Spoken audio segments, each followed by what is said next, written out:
পেঁপে খেতে অনেকেই হয়তো পছন্দও করেন না, কিন্তু খুব কম মশলা দিয়ে এই রকমভাবে যদি পেঁপের তরকারি রান্না করে দেন তারাও কিন্তু চেটেপুটে খেয়ে নেবে। নমস্কার, কুইজিনিয়া চ্যানেলের পক্ষ থেকে সকলকে জানাই সাদর আমন্ত্রণ।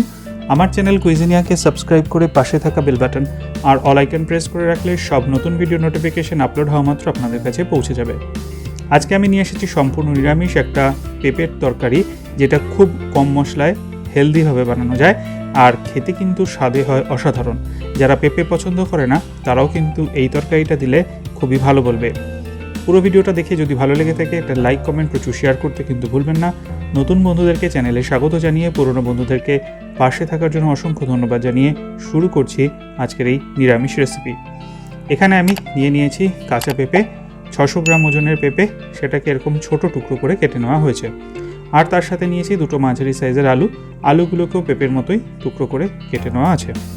আর তার সাথে আছে হাফ কাপ পরিমাণ নারকেল, যেটা এরকম টুকরো করে কাটা আছে, অর্থাৎ কাটার পরে হাফ কাপ নারকেল কুচি। এই তিনটে জিনিস আমি এখানে নিয়েছি। তাহলে আসুন শুরু করা যাক। কড়াইতে 3 টেবিল চামচ সাদা তেল মিডিয়াম ফ্লেমে গরম করে নিয়েছি।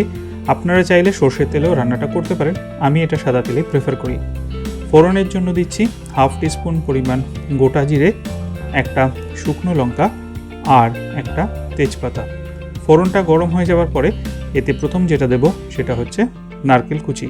হাফ কাপ পরিমাণ নারকেল কুচি যেরকম বলেছিলাম সেইটা এর মধ্যে দিয়ে দিলাম। নারকেল কুচিটাকে দিয়ে এবার 2 মিনিটের জন্য মিডিয়াম ফ্লেমে, লো টু মিডিয়াম ফ্লেমে এটাকে ভাজতে হবে। খেয়াল রাখবেন যেন নারকেলটা পুড়ে না যায়। একটু হালকা লালচে কালার আসা পর্যন্ত নারকেলটাকে আমি ভেজে নেব, আর সেই জন্যই ফ্লেমটাকে এই অবস্থায় লো টু মিডিয়ামেই রাখবেন। আর নারকেলটা ভাজা হয়ে গেলে কিন্তু আমি এটা তেল থেকে তুলে নেব না, এর মধ্যেই কিন্তু আমি দিয়ে দেব পরবর্তী সবজিটা। নারকেলটা ঠিক এই পর্যায়ে পর্যন্ত আমি ভেজে নিয়েছি। আর এরপর এতে আমি অ্যাড করে দিচ্ছি পেঁপে। যে 600 গ্রাম ওজনের পেঁপেটা নিয়েছিলাম সেটাকে এরকম টুকরো করে কেটে দিয়ে দেওয়া হয়েছে। এই তরকারিটাতে পেঁপেটা একটু ছোট করে কাটলে দেখতে ভালো লাগে। পেঁপেটাকে দিয়ে নারকেলের সাথে মিশিয়ে 2 মিনিটের জন্য এইবার ফ্লেমটাকে আমি মিডিয়াম টু হাই করে দিয়েছি, করে ভেজে নেব। জাস্ট হালকা একটু নারকেলের গায়ে কালারটা আসা পর্যন্ত এটাকে আমি একটু নেড়ে চেড়ে নিচ্ছি।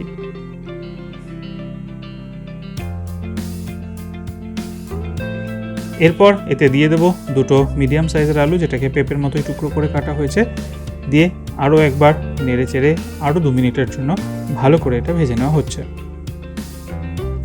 আমার কিচেন অ্যাপ্লায়েন্সেসগুলো যদি আপনারা পারচেস করতে চান তাহলে ডেসক্রিপশন বক্সে দেওয়া লিঙ্ক থেকে আপনারা কিন্তু ডাইরেক্ট পারচেস করে নিতে পারেন। পেঁপে, নারকেল, আলু ভালো করে ভাজা হয়ে গেছে। এবার আমি এতে দিয়ে দিচ্ছি স্বাদ অনুযায়ী নুন। নুনটাকে দিয়ে আরও মিনিট খানেকের জন্য নেড়ে চেড়ে নেব।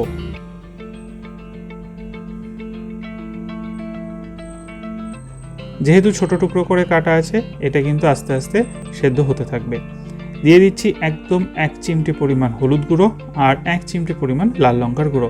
যেহেতু এটা একটু ঠান্ডা তরকারি, তো সেই জন্য এটাতে কিন্তু খুব কম মশলার ব্যবহার করা হয়। দিয়ে আরও 1 মিনিটের জন্য আমি নেড়ে চেড়ে দিলাম। আপনারা চাইলে লাল লঙ্কাটা বাদও দিতে পারেন। 1 মিনিট এটাকে খুব ভালো করে ভেজে নেওয়ার পর এতে আমি অ্যাড করব আর দুটো মশলা। সেটার মধ্যে হচ্ছে হাফ টিস্পুন জিরে গুঁড়ো আর হাফ টিস্পুন পরিমাণ ধনে গুঁড়ো। দিয়ে আরও একবার মিনিট খানেকের জন্য মিডিয়াম টু হাই ফ্লেমে কষিয়ে নেওয়া হচ্ছে।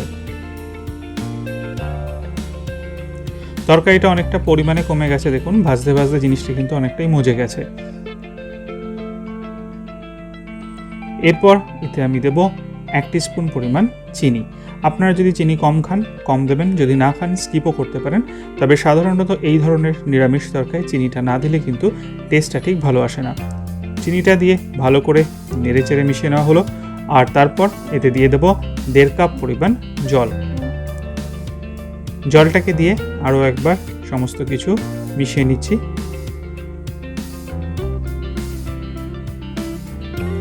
এবার দুটো কাঁচা লঙ্কা দিয়ে দিলাম, দিয়ে একটা ঢাকনা চাপা দিয়ে এটাকে আমি মিডিয়াম টু হাই ফ্লেমে 6 থেকে 7 মিনিটের জন্য কুক হতে দেব। আর মাঝখানে কিন্তু আমি 1-2 বার অতি অবশ্যই ঢাকনাটাকে খুলে নেড়ে চেড়ে দিয়েছি।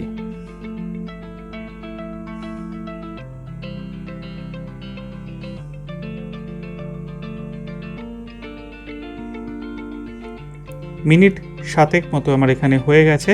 এবার আমি ঢাকনাটাকে ফাইনালি খুলে নিচ্ছি। খুলে আরও একবার নেড়েচেড়ে দিলাম আর চেক করে নিয়েছি আমি সবজিগুলোর অবস্থাটা। সবজিগুলো দেখুন সেদ্ধ কিন্তু হয়ে গেছে। ঝোলটা আমি এবার টানিয়ে নেব, তার জন্য আরও 2 মিনিটের জন্য এটাকে হাই ফ্লেমে এবার কুক করব। কারণ এই সবজিটা কিন্তু একদমই ঝোল হয় না, একটু মাখা মাখা হলেই ভালো লাগে খেতে। মোটামুটি দেখুন ঝোলটা কিন্তু টেনেই গেছে। এই অবস্থায় আমি গ্যাসের ফ্লেমটাকে অফ করে দিচ্ছি আর দিয়ে দিচ্ছি 1 টিস্পুন পরিমাণ ঘি। কোনো গরম মশলা এটাতে প্রয়োজন নেই, ঘিটাকে দিয়ে ভালো করে নেড়ে চেড়ে নিলাম।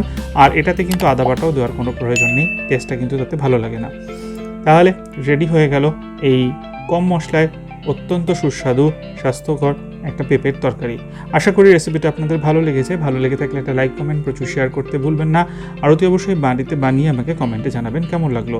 যারা এখনও চ্যানেল কুইজিনিয়াকে সাবস্ক্রাইব করেনি, অনুরোধ করবো চ্যানেলটাকে সাবস্ক্রাইব করে এই পরিবারের সদস্য হয়ে যাওয়ার জন্য।